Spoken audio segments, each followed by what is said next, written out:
traders and investors, welcome to Line and Level. Budget 2026 कहाँ है मौका, कहाँ है धोखा, आज जानेंगे हम इस वीडियो में। जैसे जैसे बजट नज़दीक आ रहा है, ग्लोबल अनसर्टेनिटी के चलते इन्वेस्टर्स ज़्यादा अलर्ट हो गए हैं। अग्रेसिव होने के बजाय वो सेलेक्टिव हो रहे हैं। उनके मन में सवाल है कि बजट से पहले पोजीशंस कैसे बनाई जाएं।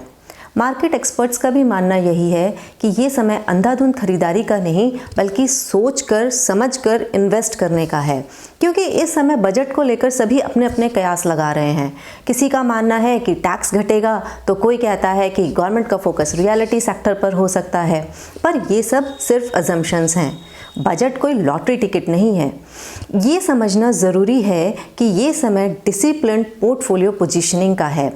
इस समय बिना सोचे समझे की गई खरीदारी या कंपल्सिव बाइंग, जैसे कि मान लीजिए मेरे दोस्त ने ये शेयर खरीद लिया तो चलो मैं भी खरीद लेता हूँ या मैं भी खरीद लेती हूँ, इसको हम हर्ड मेंटालिटी भी कहते हैं। ये आपके जोखिम को बढ़ा सकती है। क्या आप जानते हैं कि बजट के लिए 2 गोल्डन रूल्स क्या हैं? सबसे पहले, प्राइस पर ध्यान दें, उम्मीदों पर नहीं। प्राइस एक्शन को समझिए।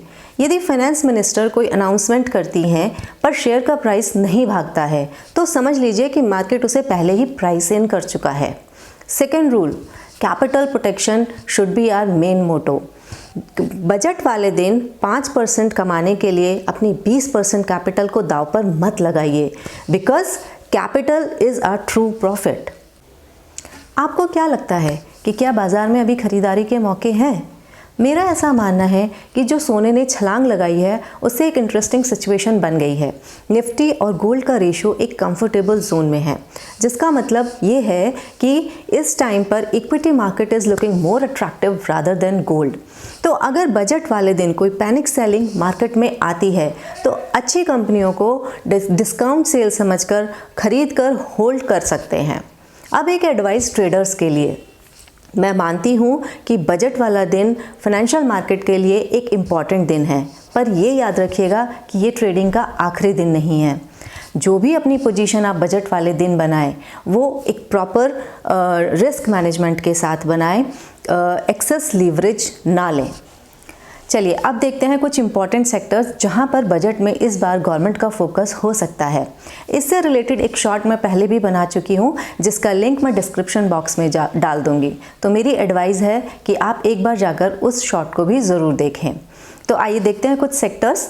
सबसे पहले डिफेंस सेक्टर। जियोपॉलिटिकल टेंशन्स आप देख ही रहे हैं किस कदर बढ़ रही हैं, तो ये एक इम्पॉर्टेंट सेक्टर हो सकता है जहाँ गवर्नमेंट ज़रूर ध्यान देगी।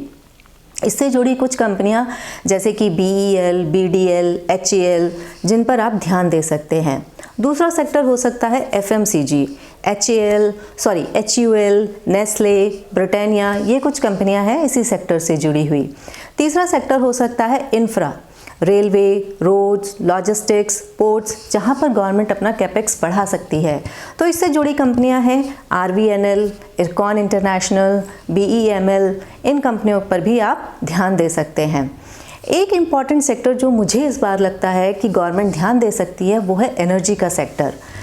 न्यूक्लियर एनर्जी, बायोफ्यूल से जुड़ी कंपनियों को आप अपने रडार पर रख सकते हैं, like NTPC green energy, IOC, RIL, इन सब कंपनियों को आप ध्यान में रख सकते हैं। इस आगामी बजट की एक अच्छी खास बात यह है कि इस बार इन्वेस्टर्स को बड़ी उम्मीदें नहीं हैं। अगर मार्केट में कोई नेगेटिव न्यूज़ नहीं आती है तो वो भी इक्विटी के लिए अपने आप में एक पॉजिटिव न्यूज़ होगी। तो अगर आप मार्केट में पैसा कमाना चाहते हैं तो बाज़ार से लड़ें नहीं बल्कि उसके साथ चलें। ध्यान रखें उन सेक्टर्स पर जहां पर गवर्नमेंट का फोकस हो सकता है। तो आप तैयार हैं इस इम्पॉर्टेंट फाइनेंशियल इवेंट के लिए? मिलते हैं अगली वीडियो में। तब तक के लिए do take good care of yourself, keep studying, keep investing.